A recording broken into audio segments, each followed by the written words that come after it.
Bab 11 Gagasan Lama dan Baru. Salah satu tema pokok dalam Islam adalah ketegasan dan kesempurnaan. Banyak orang meninggalkan keyakinan pagan dan mengikuti Nabi Muhammad karena yakin bahwa ia mendapat wahyu Tuhan dan membawa agama yang benar bagi kemanusiaan yang akan merevolusi dunia. Generasi awal Muslim yakin bahwa sejarah awal Islam telah menegaskan kebenaran agama ini. Periode 100 tahun pertama setelah wafatnya Nabi menjadi saksi penyebaran kontrol politik Islam dari selatan Perancis hingga India. Meskipun mendapat persaingan dari kerajaan-kerajaan yang telah mapan dan kuat, saat ekspansi militer berakhir, umat Muslim memimpin dunia dalam memajukan ilmu pengetahuan ke batas-batas baru dengan memengaruhi sejarah ilmu pengetahuan di seluruh dunia yang telah dikenal. Kemunduran akibat Perang Salib dan invasi Mongol terbukti hanya menjadi duri kecil dalam sejarah Islam karena kemudian diikuti dengan kebangkitan kerajaan yang lebih kuat. Bagi banyak umat Muslim, bukti kebenaran Islam adalah catatan sejarah dan sifatnya yang menakjubkan. Akan tetapi, kemudian kemunduran peradaban Islam dan penaklukan oleh Eropa bisa menjadi masalah teologis. Jika umat Islam memang mengikuti agama yang benar dan sejarahnya membuktikan demikian, lalu apa yang menyebabkan terjadinya kemenangan terakhir Eropa di atas dunia Islam? Sepanjang abad ke-18 hingga ke-12 hingga ke-20, para cendekiawan Muslim akan menjawab pertanyaan itu dengan mencoba menghidupkan Islam kembali untuk mengembalikan masa kejayaan yang telah memperkokoh keimanan banyak generasi. Tak peduli dimanapun berada, para cendekiawan ini memiliki kesamaan ide. Kembali pada ajaran Islam itu penting demi kebangkitan Islam. Jika saja umat Muslim benar-benar menjalankan Islam seperti generasi awal, Allah akan memberikan imbalan berupa keberhasilan. Di sisi lain, muncul kelompok cendekiawan baru yang tak sependapat dengan pandangan tradisionalis tersebut. Intelektual yang dipengaruhi gagasan modern Eropa seperti sekularisme dan nasionalisme berpendapat umat Islam harus meniru Barat. Eropa telah meninggalkan abad ke-8 dan menjadi penakluk dunia, sehingga mereka pasti telah melakukan hal yang tepat. Demikian pola pikirnya. Dalam bayangan mereka, dunia Islam jauh tertinggal karena hanya memusatkan perhatian pada agama dan upaya mengembalikan kejayaan sejarah Islam awal, alih-alih memodernisasi diri dengan gagasan dan filsafat baru. Dua pendekatan kontradiktif dalam merevitalisasi peradaban Islam ini saling berperang secara intelektual dan terkadang secara fisik, dan hingga kini terus berlanjut memengaruhi cara berpikir umat Islam. Pendekatan Barat. Saat Barat terus mengonsolidasikan kendalinya atas wilayah-wilayah Islam dan bagian dunia lain, tak semua pihak yang ditaklukkan oleh kebijakan imperialnya mengingat kembali masa-masa awal Islam untuk mencari model yang bisa ditiru. Sebagian melihat pada gagasan dan filsafat Barat untuk mencari jalan menuju kemerdekaan dan penentuan nasib sendiri. Kecenderungan filosofis utama yang populer di Eropa abad ke-19 dan ke-20 yaitu nasionalisme dan sekularisme. Diadopsi banyak orang di dunia Islam yang berharap meniru kebangkitan Eropa untuk berkuasa di seluruh dunia. Kebangkitan gagasan politik baru ini beriringan dengan perubahan kehidupan sosial umat Islam di bawah kendali Eropa. Pada awal abad ke-20, kota-kota yang pernah menjadi pusat kehidupan sosial dan politik Islam, seperti Kairo, Damaskus, dan Baghdad, berfungsi sebagai tempat pertemuan antar umat Islam generasi lampau dengan kelompok Eropa pasca pencerahan. Turis, pegawai pemerintahan, dan misionaris Eropa bercampur bebas dengan penduduk sipil Islam yang jelas-jelas tampak terpengaruh budaya Barat. Semuanya dari arsitektur hingga musik Eropa merembes ke masyarakat Arab. Pejabat petinggi Muslim yang berbusana seperti orang Barat sejak reformasi Mahmud II seabad sebelumnya, kini juga berbicara, bertindak, dan hidup seperti orang Barat. Orkestra bergaya Eropa yang memainkan musik Barat, bioskop yang memutar film Barat, dan klub-klub dansa dibuka. Segala yang dapat ditemukan di Paris atau London bisa didapatkan juga di Kairo dan Beirut. Bahkan di rumah-rumah, kehidupan pun berubah. Berbicara dalam bahasa Prancis atau Inggris dengan keluarga dianggap sebagai tanda kelas atas, konsumsi alkohol yang dilarang Quran dan tabu secara budaya selama berabad-abad menjadi lumrah. Yang menarik untuk diperhatikan, meski orang Islam, terutama di daratan Arab, mengadopsi budaya Barat, orang Barat yang tinggal di antara mereka selama puluhan tahun jarang mengadopsi aspek budaya Arab. Di sepanjang sejarah Islam, kota-kota tersebut menjadi tempat pertemuan berbagai budaya, tradisi, dan gagasan. Abbasiyah di Baghdad dan Ottoman di Istanbul secara khusus berutang budi pada keberagaman orang-orang yang tinggal di wilayah mereka. Akan tetapi, pola interaksi abad ke-20 antara Timur dan Barat sudah berbeda. Dua sisi tersebut tidak berjumpa dalam posisi yang setara. Masyarakat dan budaya Islam tradisional taklukan sekarang diasosiasikan dengan keterbelakangan dan kelemahan. Realitas politik era tersebut melindapkan kebesaran peradaban Islam sebelumnya di dalam pikiran banyak produk kota. Bagi mereka, wajar untuk mengadopsi budaya dan norma Barat demi meniru kekuatan penjajah bersamaan dengan penerimaan gagasan sosial baru. Terjadilah pengadopsian gagasan Barat tentang politik dan pemerintahan. Jalur utama masuknya gagasan ini ke dunia Islam Arab lewat Kristen Arab.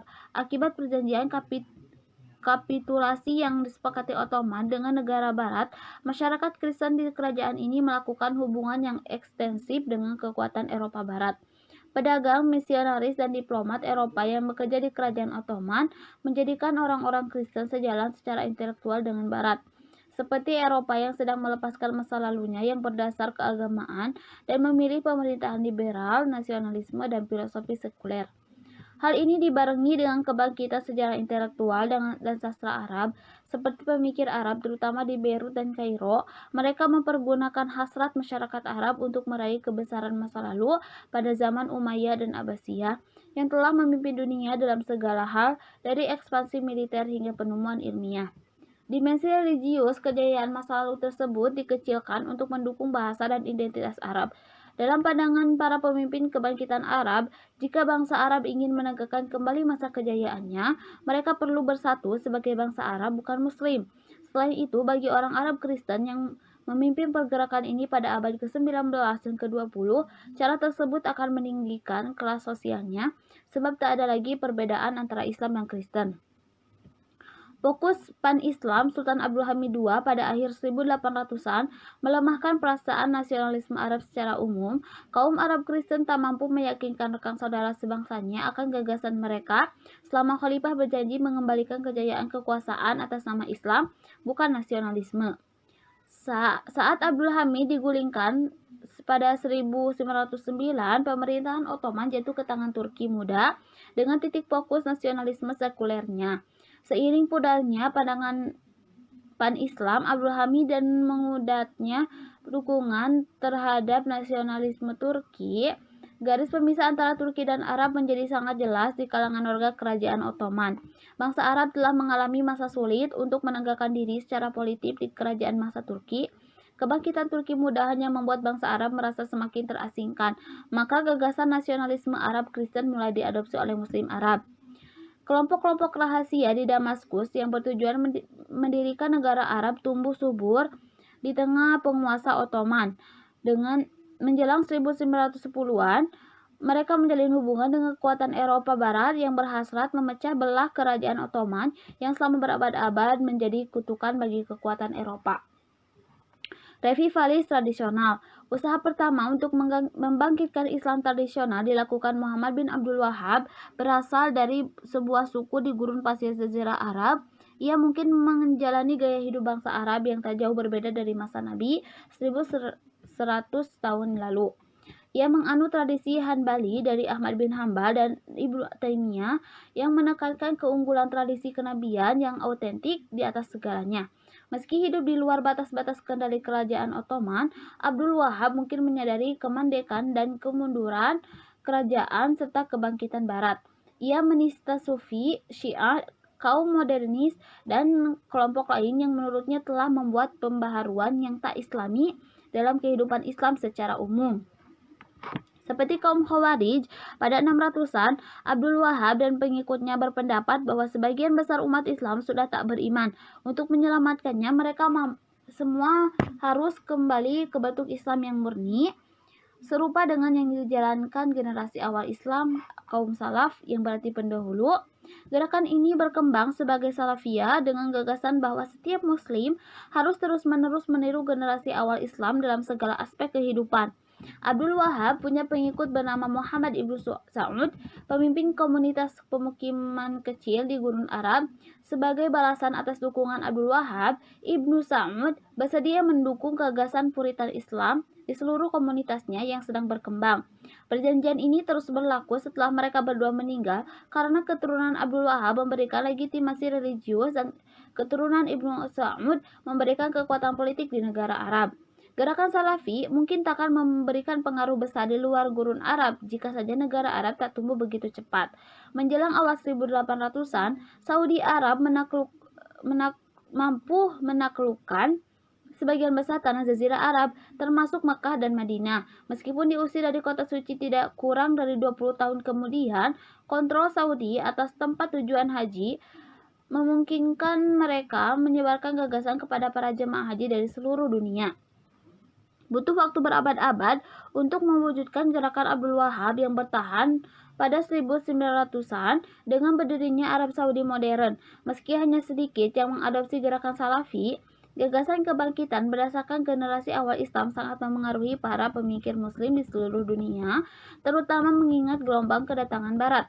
Jauh ke timur, di India yang tak stabil dan terpecah belah sepeninggal Aurangzeb, tokoh reformasi lain berusaha mengembalikan Islam tradisional dalam masyarakat yang sedang berubah. Syah Waliullah adalah ulama yang khawatir bahwa perpecahan umat Islam India akan dibarengi dengan kebangkitan penduduk Hindu sehingga menyebabkan kerusakan masyarakat tradisional. Ia berfokus pada aspek sosial syariah dan arti pentingnya dalam mencegah keruntuhan total Islam di anak benua tersebut.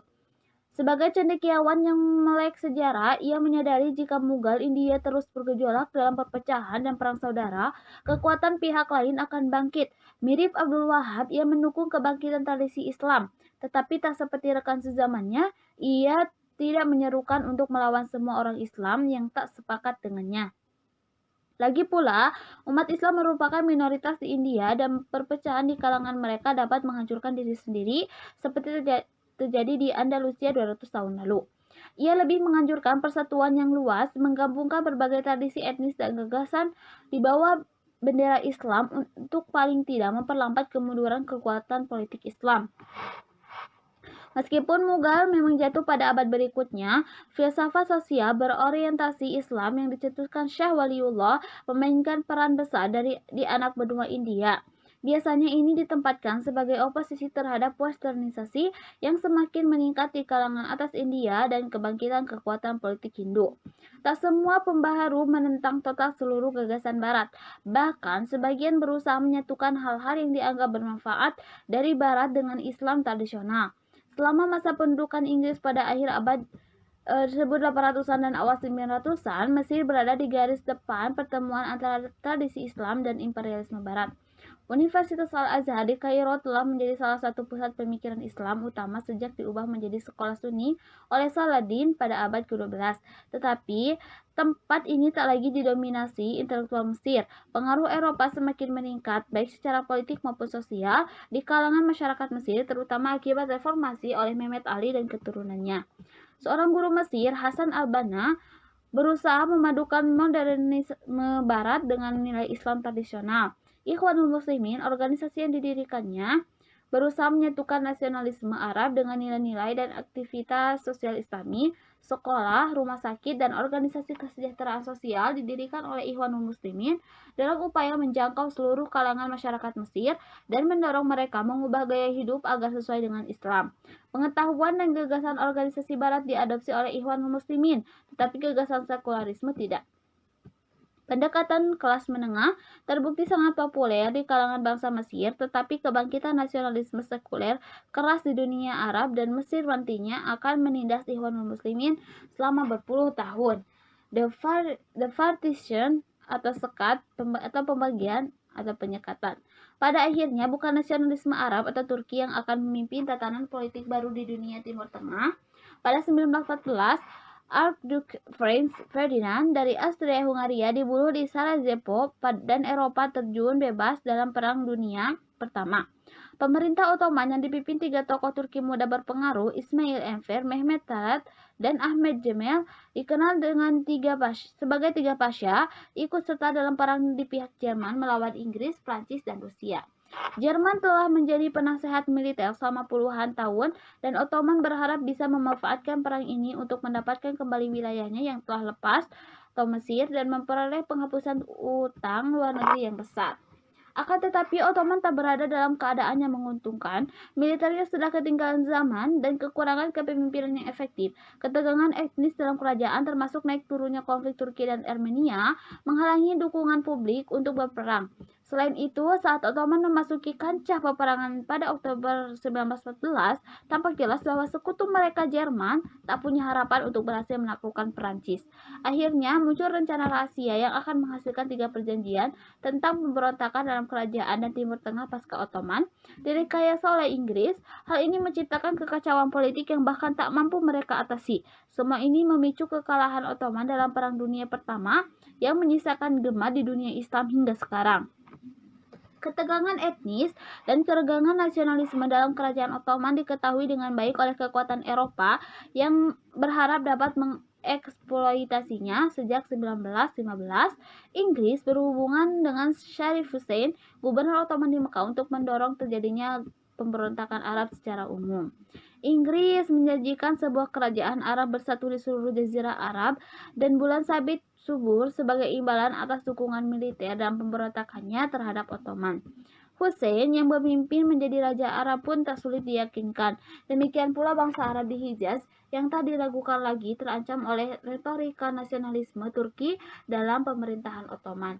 Ditolong oleh senjata dan emas Inggris, Sharif Hussein memimpin revolusi Arab dan menyapu sisi barat jazirah, merebut kota-kota seperti Madinah, Amman, dan Damaskus dari Ottoman, serta memungkinkan Inggris mempertahankan Mesir dan menaklukkan Yerusalem.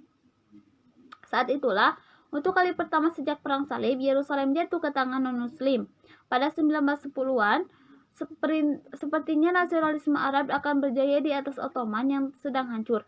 Penentuan nasib sendiri bangsa Arab dan gelar raja untuk Hussein sudah hampir di tangan. Akan tetapi Inggris tak bermaksud membiarkan pribumi muslim berkuasa. Ini terlihat dari kebijakan imperial Inggris di seluruh dunia. Segera setelah menandatangani perjanjian dengan Sharif Hussein, Inggris menaklukkan negosiasi rahasia dengan sekutu Perancisnya untuk menentukan bentuk Timur Tengah pasca Ottoman. Wilayah yang dijanjikan kepada Hussein secara rahasia dibagi-bagi kepada Inggris dan Perancis. Perancis dijanjikan mengontrol sisi utara Suriah termasuk Lebanon yang didominasi penduduk Kristen. Inggris meraih kendali atas Mesopotamia dan Palestina. Perjanjian Sykes-Picot ini tak menyisakan ruang bagi kerajaan Pan-Arab yang dijanjikan kepada Hussein. Lagi pula bangsa Arab tak punya kekuatan untuk menuntut negara-negara Eropa yang kuat, terutama negara yang biasanya dikenal suka ingkar janji. Perjanjian yang berlawan ini tak berhenti di sini. Pada 1917, Menteri Luar Negeri Kerajaan Inggris, Arthur Balfour, mengirim surat kepada Baron Rothschild, bankir berpengaruh. Isi surat itu menjanjikan dukungan pendirian rumah nasional bagi orang Yahudi di Palestina. Surat tersebut kemudian dikirimkan lebih lanjut pada gerakan Zionis sejak akhir 1800-an. Yahudi di seluruh Eropa telah berusaha melepaskan diri dari antisemitisme dengan mendirikan tanah air Yahudi. Lokasi keinginan mereka adalah Palestina, tempat bangsa Yahudi tinggal sebelum diusir 70 sebelum Masehi oleh Romawi. Deklarasi Balfour menjanjikan dukungan atas usaha tersebut meskipun berlawanan dengan perjanjian terdahulu yang menjanjikan wilayah yang sama bagi bangsa Arab dan Inggris itu sendiri. Pada puluhan tahun berikutnya, berlawanan dengan perjanjian terdahulu yang menjanjikan wilayah yang sama bagi bangsa Arab dan Inggris itu sendiri. Pada puluhan tahun berikutnya, bangsa Yahudi akan menggunakannya sebagai bukti legitimasi pemukiman mereka di tanah tersebut, yang akhirnya menjadi negara Israel. Sementara itu, bangsa Arab menolaknya sejak awal dengan menegaskan bahwa tanah tersebut telah dijanjikan kepada mereka dalam surat menyurat Inggris dengan Hussein. Permasalahan yang diciptakan Inggris akan mendominasi politik Timur Tengah sepanjang abad ke-20. Kebangkitan negara bangsa-bangsa. Perang Dunia Pertama menyebabkan kematian akhir dari kontrol politik Islam. Ottoman jelas-jelas sudah dikalahkan. Wilayah mereka ditaklukkan dan dijajah oleh Inggris, Prancis, Rusia, dan Italia. Bangsa Arab yang mengharapkan kerajaan sendiri dikhianati dan Eropa mengontrol kemerdekaan mereka. Inilah keruntuhan dan penaklukan yang bahkan lebih luas daripada Perang Salib dan Mongol. Yang lebih penting dari penaklukan militer adalah lingkungan intelektual pada periode pasca perang. Kebangkitan nasionalisme Arab dan Turki disertai batas acak yang ditarik oleh Eropa memicu bangkitnya negara bangsa di seluruh dunia Islam. Konsep nasionalisme Eropa yang dipaksakan kepada masyarakat yang sepenuhnya asing terhadap gagasan ini. Di Madinah, Nabi Muhammad mengajarkan kesatuan umat Islam tanpa memedulikan identitas bahasa ataupun etnis. Ia menyandingkan Muslim Mekah dengan Muslim Madinah sebagai saudara untuk mendorong persatuan. Para pengikutnya mengidentifikasi diri sebagai Muslim di atas segalanya selama berabad-abad. Sekarang dunia Islam, terutama di Timur Tengah, mulai mengidentifikasi diri menurut label baru berdasarkan kebangsaan. Lompatan paling radikal menuju era negara bangsa baru ini terjadi di jantung Ottoman yang didominasi bangsa Turki. Setelah perang, Inggris, Prancis, Italia, dan Yunani menduduki Anatolia. Kesultanan Ottoman tetap berdiri tetapi tanpa kekuasaan karena Istanbul dikontrol oleh kekuatan sekutu. Untuk melawan pendudukan asing, Mustafa Kemal, perwira tentara Ottoman, mengumpulkan rekan-rekan sebangsanya yang terjun dalam Perang Dunia Pertama. Ia mampu mengusir penjajah antara 1919 dan 1922. Pada akhir Perang Kemerdekaan, Mustafa Kemal mengumumkan pembentukan negara baru Turki untuk menggantikan kerajaan Ottoman. Kesultanan Ottoman dihapuskan pada 623 tahun setelah Osman mendirikannya di sepanjang perbatasan kerajaan Bizantium. Di negara baru Turki, Kemal berharap bisa mendirikan negara bangsa sekuler, berpikiran barat, dan terbebas dari masa lalu Ottoman yang ditandai dengan kelemahan, korupsi, dan penaklukan. Kemal sebagai pemimpin perang kemerdekaan dan pendiri Turki mendapat panggilan akrab Atatürk yang berarti Bapak Bangsa Turki. Bagi dia, identitas Turki sangat penting, lebih dari yang lain. Menurut dia, bangsa Turki adalah bangsa yang kuat bahkan sebelum masuk Islam. Sebaliknya, masuknya Islam pada 900-an dan pencampuran antara Turki, Arab, Persia, dan bangsa lain telah memperlemah Turki. Maka dari itu, Turki baru harus menyingkirkan masa lalu Islam yang dalam anggapannya kotor. Salah satu tindakan pertamanya adalah menghapuskan kekhalifahan Turki yang dipegang Ottoman sejak 1517. Pada 1924, khalifah berakhir, Abdul Majid II dipaksa turun tahta dan diasingkan ke Eropa. Kemudian ia melarang hijab dan topi fez, menutup komunitas sufi, secara resmi menyatakan syariah tidak berlaku, serta melarang azan diserukan dari menara masjid. Atatürk menegaskan Turki tak lagi terkait dengan dunia Islam. Ia juga mengadakan reformasi bahasa dengan menghapuskan penggunaan huruf Arab untuk menuliskan bahasa Turki yang sudah digunakan selama berabad-abad. Ia mengadopsi huruf Latin baik agar mudah digunakan maupun untuk berhubungan dengan Eropa. Bahkan kosakata pun berubah. Kata-kata pinjaman dari bahasa Arab dan Persia dihapus, diganti dengan kosakata kuno Turki dari Asia Tengah. Reformasi bahasa pada 1920-an dan 1930-an benar-benar memisahkan Turki modern dari sejarah Islamnya. Tak ada lagi orang Turki yang bisa membaca prasasti kaligrafi di masjid kerajaan kuno atau membaca buku yang diterbitkan pada era Ottoman. Mereka juga tak lagi dengan mudah bepergian dan berbisnis dengan bangsa Arab atau Persia. Di Turki yang berfokus ke barat ala Atatürk, tak ada ruang untuk berhubungan dengan pihak berbasis Islam lain seperti yang menjadi ciri kerajaan Ottoman.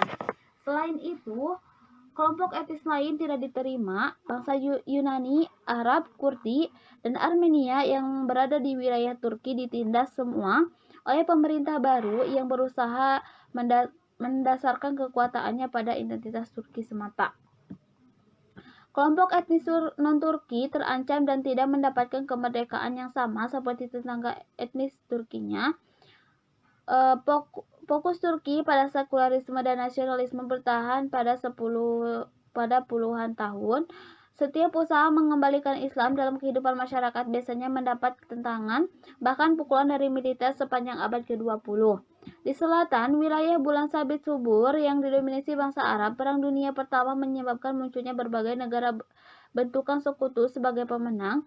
Dalam usahanya memediasi 3 perjanjian yang telah dibuat, Inggris dan Prancis membagi-bagi wilayah tersebut dalam sejumlah mandat, umumnya sepanjang garis batas dalam perjanjian Sykes-Picot. Dari Ottoman Suriah dan Mesopotamia muncullah negara-negara baru Suriah, Irak, Lebanon, Yordania, dan Palestina. Semuanya dengan batas-batas baru dan acak yang ditarik sesuai keinginan kekuatan pemenang. Orang Yahudi diizinkan bermukim di daerah mandat Palestina sebagaimana dicantumkan dalam Deklarasi Balfour yang mendapat perlawanan penuh dari penduduk yang sudah tinggal di sana. Sharif Hussein dan anak-anaknya mendapat daerah dominion di bawah kendali Inggris di negara baru Suriah, Yordania, dan Irak, tetapi mereka hanya mampu bertahan di Yordania dalam jangka panjang. Masalah dan konflik politik yang pecah akibat pembagian tanah Arab menjadi sejumlah negara secara sewenang-wenang oleh bangsa Eropa ini masih terasa hingga sekarang. Batas wilayah Irak ditarik sedemikian rupa hingga Sunni Arab, Sunni Kurdi, dan Syiah Arab yang masing-masing berjumlah sepertiga dari seluruh penduduknya. Tanpa ada satu kelompok yang mendominasi, sejarah abad ke-20 diwarnai dengan konflik serta peperangan etnis dan agama. Situasi yang sama terjadi di Lebanon, sebuah negeri tanpa batas-batas Islami. Gagasan awal mayoritas Kristen yang diimpikan Prancis pada 1800-an tak pernah terwujud. Konflik agama di negara Mediterania kecil ini menghalangi periode panjang kedamaian dan stabilitas yang pernah dirasakan, meskipun Beirut penting secara intelektual dan budaya bagi dunia Arab. Eksperimen Inggris yang paling mendatangkan malapetaka adalah Palestina. Inggris mengizinkan Yahudi Zionis bermukim di Palestina hampir tanpa batasan selama periode mandat. Pada 1918, ada sekitar 60.000 orang Yahudi di negara baru Palestina. Menjelang 1939 dan 460.000 orang yang sebagian besar imigran Eropa. Jumlah ini melonjak selama Perang Dunia Kedua karena orang Yahudi yang melarikan diri dari penganiayaan Nazi berharap bisa mendapat kedamaian di tanah air masa depannya. Tentu pergeseran demografi di Palestina ini tak diterima oleh bangsa Arab yang tinggal di sana. Kerusuhan terjadi sepanjang 1930-an. Bangsa Arab menganggap Inggris dan Yahudi sebagai musuh dan mengancam bentuk wilayah Arab. Sebaliknya, Yahudi menganggap konflik ini sebagai salah satu bentuk pertahanan diri yang diwarnai sejarah mereka di Eropa yang penuh penindasan. Pada 1848, populasi Yahudi di Palestina cukup besar sehingga mampu mendirikan satu negara baru Israel saat Inggris mengakhiri mandatnya di negara tersebut. Kondisi negara Arab tak mampu mengalahkan Israel yang semakin memperluas wilayahnya. Selain itu, Israel, negara yang baru berdiri, menggunakan perang sebagai alasan untuk mengusir sebagian besar penduduk Arab di wilayahnya.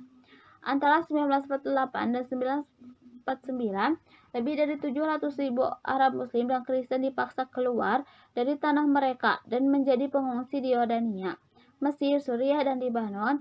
Sebagai negara Yahudi, Israel harus menyesuaikan demografinya agar mendukung mereka. Satu-satunya cara dengan memaksa mayoritas bangsa Arab dalam pengasingan. Pengusiran yang disebut Nakba atau Konstantinopel menjadi bencana. Tindakan ini menimbulkan keperhatiannya mendalam di kalangan bangsa Arab yang tak pernah hanya mengurangi pekerjaan Eropa, tetapi juga menyaksikan berdirinya negara asing di tengah-tengah mereka. Konflik antara Israel dan Arab menjadi pusat perhatian dalam kegagalan politik dunia Islam sepenuhnya pada abad ke-20. Anak benua India juga mengalami kebangkitan negara bangsa saat Inggris mundur. Setelah pemberontakan Sepoy pada 1857 dan pengetatan kontrol Inggris atas India, perlawanan terhadap imperialisme mengarah pada proses politik dan upaya tanpa kekerasan. Kongres Nasional India didirikan pada akhir 1080-an untuk mendorong kekuatan politik yang lebih besar menghadapi penduduk Inggris.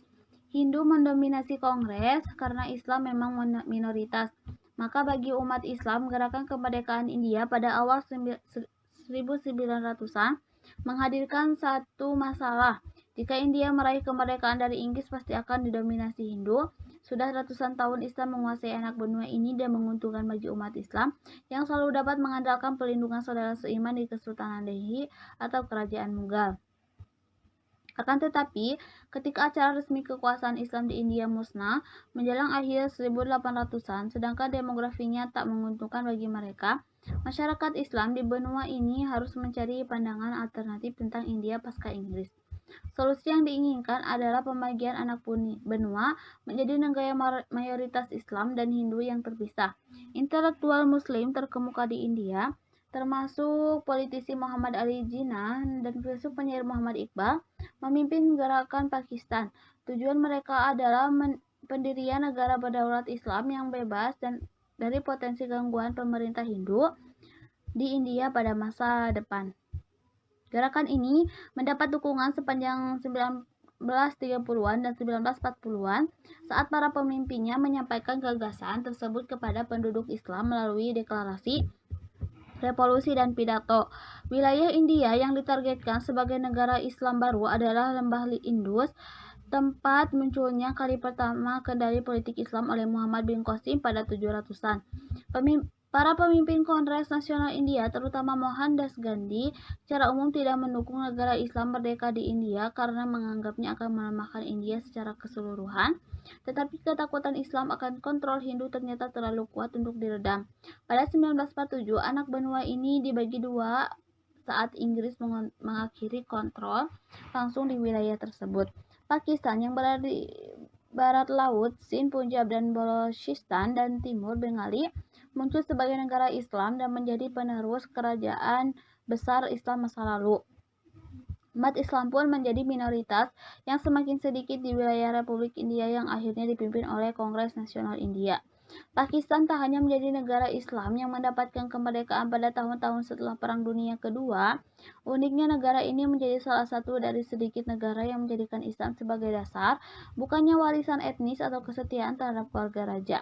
Setelah kemunduran peradaban Islam pada abad ke-18 dan diikuti pendudukan Eropa abad ke-19, abad ke-20 menjadi saksi kemerdekaan negara-negara Islam di seluruh dunia. Revolusi Mesir pada 1952 mengakhiri pendudukan Inggris yang tegak sejak 1882 dan membawa negara itu di bawah kontrol militer Mesir. Aljazair di bawah penduduk Prancis sejak awal 1800-an akhirnya meraih kemerdekaan pada 1862 setelah perang yang brutal dan menghancurkan. Periode 1960-an menjadi saksi kemerdekaan negara-negara di sepanjang sub-Sahara Afrika, terdiri atas Nigeria, Mali, Mauritania, Kenya, dan Tanzania. Di Asia Tenggara muncul gerakan kemerdekaan melawan imperialisme Inggris dan Belanda. Indonesia berdiri setelah perang yang panjang dan brutal melawan kekuasaan Belanda pada 1949 di barat laut wilayah Semenanjung Malaka dan Pulau Borneo yang dikuasai Inggris menjadi Malaysia pada 1963. Meskipun menggunakan bahasa, budaya, dan agama yang sama, Indonesia dan Malaysia menjadi negara terpisah berdasarkan batas-batas yang ditetapkan oleh Inggris dan Belanda. Bisa dibilang negara Islam hidup bebas dari kontrol Eropa sepanjang 1900-an, tetapi masih diikat oleh batas-batas yang digariskan bekas penjajahan mereka. Islam dan sekularisme. Sepertinya pada titik ini dunia Islam sekali lagi telah mampu mengatasi kekuatan politik yang mengancam. Sifat sejarah Islam yang berulang menunjukkan bahwa setelah periode lemah dan invasi, kekuasaan Islam yang baru dan kuat akan bangkit, mengembalikan kejayaan negara Islam setelah kebangkitan negara-negara Kristen di Andalusia. Murabitun dan Muwahhidun bangkit pada abad ke-11 dan ke-12 untuk menyatukan Iberia dan Afrika Utara. Setelah invasi perang salib dan penerusnya, Mamluk menyatukan Mesir, Suriah, dan Hijaz. Invasi Mongol pada abad ke-13 menimbulkan kebangkitan Ottoman. dan kerajaan tiga benua hingga pintu di depan depan Eropa Tengah. Sekarang sepertinya pada abad ke-20, gelombang imperialisme Eropa akhirnya berhenti, dan inilah saatnya bagi kekuasaan Islam yang baru dan mendominasi dunia. Kali ini, kerajaan Islam tradisional takkan muncul puluhan negara muslim menghiasi peta dunia yang dipecah-pecah oleh batas acak sebagai warisan kolonial di Eropa. Perpecahan ini terbukti fatal bagi dunia Islam di Timur Tengah. Ketidakmampuan Mesir, Yordania, Suriah, dan Lebanon bersatu menyebabkan Israel yang didirikan oleh pemukim miskin pelarian dan penindasan Eropa mampu mengalahkan mereka secara militer dan menang dalam perang pada 1967 sampai 1973. Di Asia Selatan, Pakistan Timur di Asia Selatan, Pakistan Timur pecah menjadi Bangladesh pada 1971 sehingga memecah negara yang berpotensi menjadi penyeimbang kekuatan India. Di Afrika Barat, sekian banyak negara yang terpecah mengalami kesulitan ekonomi dan terus bergantung pada Perancis setelah kemerdekaannya. Tanpa persatuan, kekuatan politik dunia Islam relatif tak akan berubah setelah kemerdekaan. Negara-negara kecil yang saling bersaing, sisa periode Taifah Andalusia, dan desentralisasi kerajaan Abbasiyah yang tak mampu menciptakan dunia Islam yang kuat. Bagian terbesar kegagalan tersebut adalah pergeseran ideologi yang tegas dalam bidang Islam dan sepanjang sejarah Islam. Negara baru telah mendapatkan dirinya pada aturan Islam itu sendiri, bahkan dalam kerajaan yang tidaknya dapat dianggap melanggar hukum Islam. Keutamaan Islam itu sendiri menjadi kekuatan pemersatu yang terberikan. Akan tetapi, pada abad ke-20, hujan bagai negara Islam yang mampu merdeka tidak melihat kejayaan masa lalu dan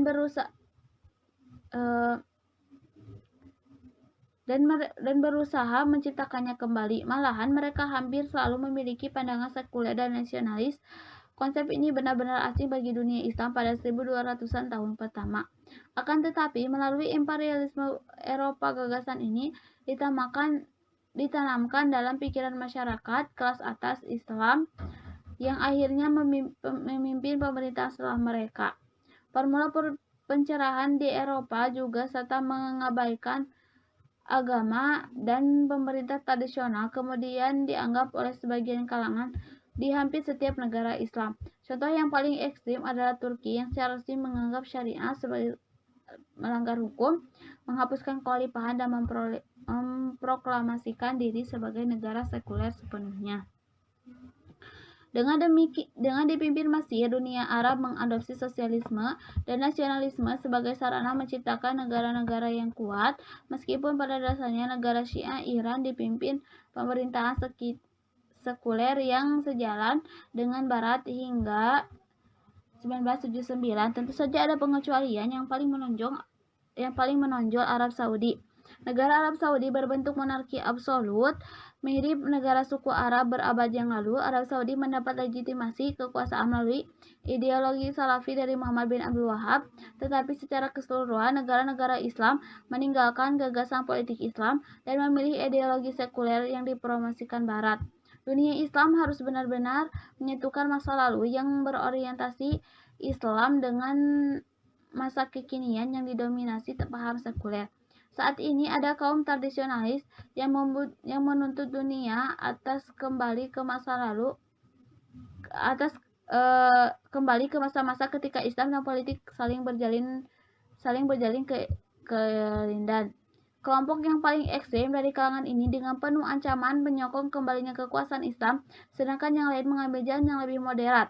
Mereka meyakini bahwa pendidikan, pembenahan struktur politik yang ada, dan pelayanan masyarakat yang baik akan dapat mempercepat kembalinya Islam politik. Di sisi spektrum yang berlawanan, ada mereka yang berpendapat bahwa masa-masa Islam memainkan peran politik sudah berakhir. Mereka menganjurkan pemutusan tradisi untuk mendukung gagasan yang baru yang sebagian besar berasal dari Barat tentang pemerintahan masyarakat dan politik. Amerika perlu memahami Islam karena itulah agama yang menghapuskan dosa jariahmu.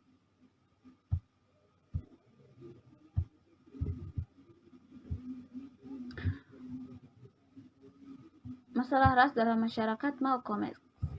Pandangan masyarakat Islam tentang peran Islam masa kini tetap terpecah.